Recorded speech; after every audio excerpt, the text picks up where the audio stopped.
Welcome back. I am Calypso Queen, and this is Inner Monologue of a Healthcare Worker. So, today, you know what? I just had a few things on my mind. I kind of just wanted to talk about a few different things. I wanted to start with the word that comes to mind is why. So, day shift versus night shift. And I want to be really, really honest, okay? Like, first of all, day shift, I know that you guys have a lot that you have to do. First off, let me start by saying I used to work day shift, okay? So I know everything and all of the energy that it takes to deal with a first shift position and what you have to do. And you have 2 meals, you have get-ups, you have showers, you have to lay those back in bed again. You have a lot that you have to do within that 8 hours. So let me not diminish what you have to do, because I've had to do it. And you also have feeders, and you also have, you got a lot to contend with. You have personnel in the building watching your every move. And if state is in the building, that's terrible for you guys. Way worse than it is, honestly, for state, since I've been on second shift. Let's just be real, because you have to deal with the entirety of your day being state in the building and being on your P's and Q's with them and all of that. But that's neither here nor there. I do have some concerns, though, okay? I'm not gonna lie to you guys.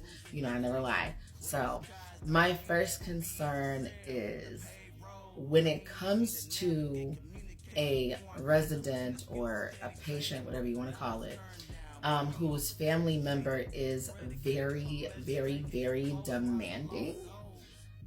That's where you have the issue. If you get them up in the morning, you do not get them up and just leave them up in the chair.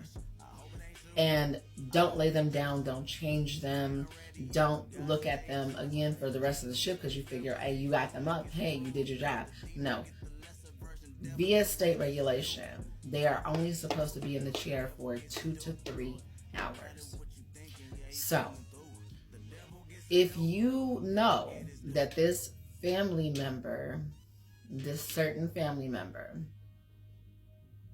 is going to react a certain way when she comes in and notices that her husband isn't in the bed, all right? Now, mind you, I don't start till 3 o'clock. So here's my problem. If I don't get there till 3 o'clock and you got him up early this morning, or at the latest, let's say you got him up like around 10:30, right? We're just going to say that. I need for you to have him in the bed by 1:30. I know you have a lot going on. You don't have to change him. Just throw his ass in the bed. Why? Because I know when I get there, I'm going to change him. I know that if I get there and he's still in that chair, the wife is going to be upset because she gets there not even 30 minutes after I arrive. Okay? So it shouldn't be my job to clean up what you fucked up or failed to do when I get there. All right, I'm gonna just be 100 about that shit. That shit should be priority to you because you know how she is. You know how she is. So 2 to 3 hours, get his ass back in the bed. You don't have to change him. Again, I am okay with fixing that. At least I don't have to lay him down. He's a Hoyer, mind you. All right? She's a micromanager, but I'm good at dealing with people. I can deal with her. But I need you to lay his ass down. And if you get him up in the morning, I need you to comb his hair. Okay? Like, brush his hair. Would you walk out of the door and you do not look presentable? Then why are you rolling my patient, my resident, into the dining room looking like God knows what, when you know that you yourself would not, in fact, roll outside looking like, maybe you would, I don't know. You got some You got some questionable people out there in the world, but I'm just saying, that's who I am. Make my patient look presentable. If you're going to roll him out into the dining room, I don't care who they are, whether it be him or another person, make them look and feel presentable, because you can definitely tell the difference on their countenance of how they feel when they go out. Okay? Now, and she sips tea.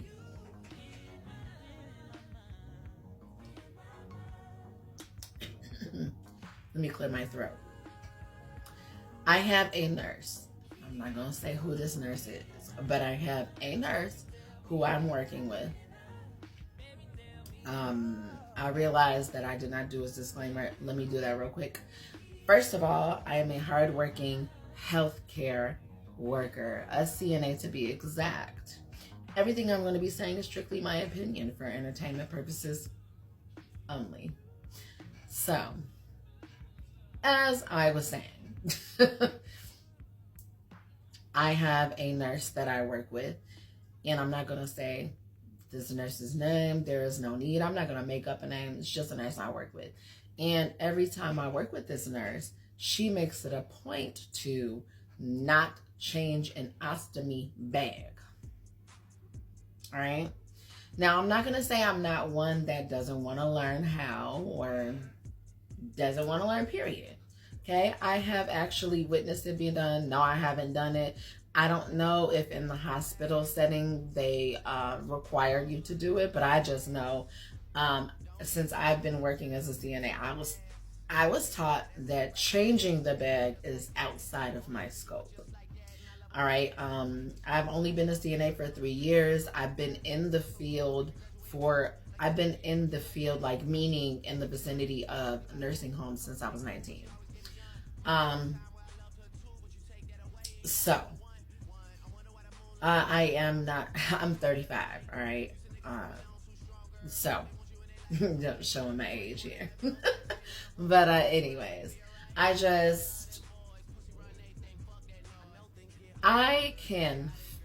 have fixed a bag with tape before.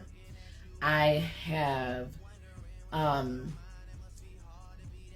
notify you, I clean it to the best of my ability. I empty them at least 3 to 4 times a shift so you don't have to deal with it. But in the off chance that a bag were to need to be changed, I will let you know. All right? I'm going to let you know.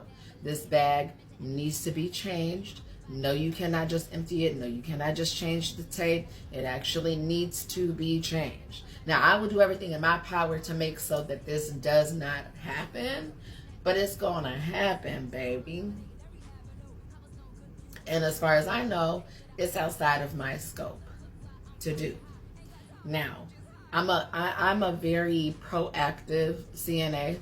So, of course, I'm going to tell you, show me how, like in a lot of things, even with G-tubes, I'll tell you, show me how, and then I can go ahead and do that for you so you don't have to worry about it. I'm known to help my nurses out, all right? Let me just be real. It's not that I don't want to. It's that you're taking advantage of me, and I'm not making your money, baby. All right? All right? If every time I work with you and not any other nurse, this happens to me, it's because you're taking advantage, my dear. And I do not allow that. So,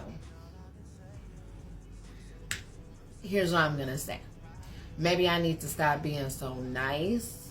And so, I don't know, maybe I make it to where I'm inviting these things to happen because I'm wanting to learn more and do more, because I actually do want to be in the hospital setting. So maybe I need to learn how to do these things.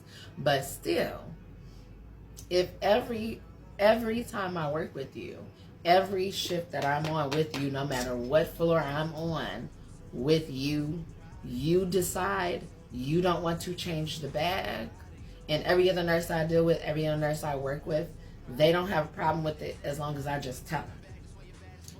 That is saying something to me. That is saying that you think I'm just going to continue to do your work for you, which I'm not.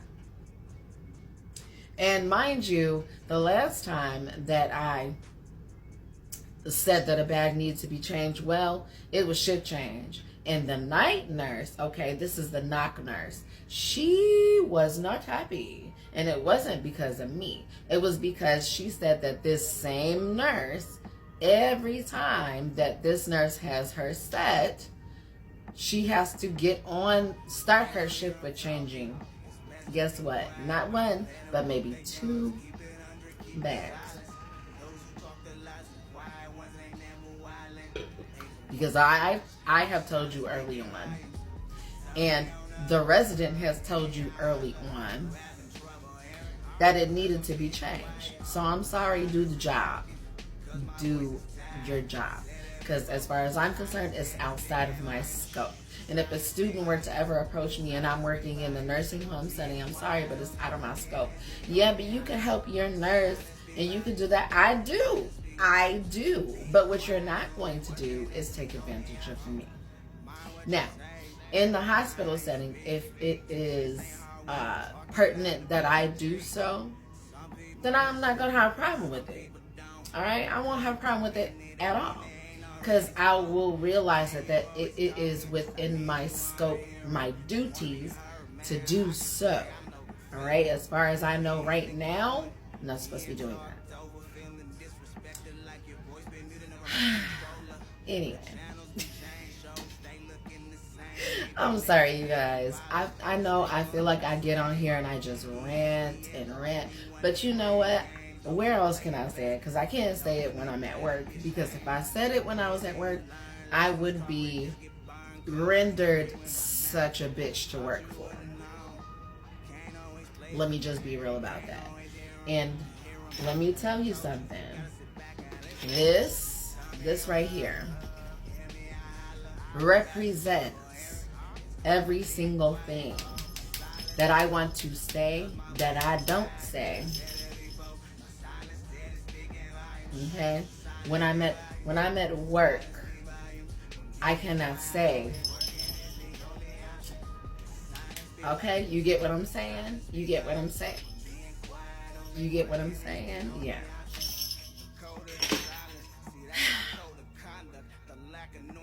Just thought I ought to mention. Anyways, this video has gotten a little bit too long. I know you guys you don't like long videos. I'm sorry. But I just had to say what I had to say. Alright? Anyways. I am Calypso Queen. Oh yeah, I wanted to give a shout out. First of all, I wanted to give a shout out to my big brother. Because he actually, last weekend on Easter weekend, he brought me some wonderful, succulent, oxtails. And I will be purchasing those oxtails. They are from Les Barbecue. Yes, and they cost a pretty penny, so thank you, big brother. They was good. Anyways, I'm Calypso Queen, and this is an monologue of a healthcare worker. Stay tuned.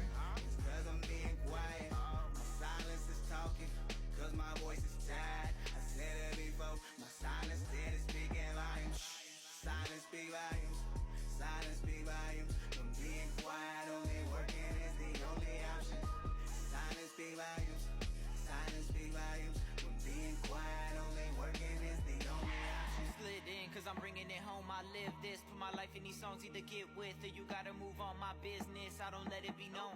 Because silence speak volumes. And since I was a child, I was the one with his mouth closed, but my mind went full throttle. That microphone, my lights turn on, and I might be known in your city now. Y'all rapper clones, just stepping stones. We took the throne, and I'm sitting down. I'm not outspoken, I keep it closed and released for flowing, but they don't know. My mind's awoken, my third eye open, my soul is golden, but they don't know. I'm rising inside in the change, releasing the beast when I break out the cage. I'm vibing Poseidon, I'm God of the wave. The waters I brought up the thirst for your taste. Fuck up the game. I'm saying I'm focused on bringing that quality, fuck all the fame. I'm trying to get people out poverty, focused on Molly the slang. That shit is a shame. People stuck on that fake shit, just step up out of your placement and turn your thoughts to a statement. Re-rising out of this basement. I swear to God we gon' make it. It's Sensei Dre with the greatness. With a quiet mouth I don't say shit. My volume's reaching the space. Turn me on up, hear me holler. You having trouble hearing?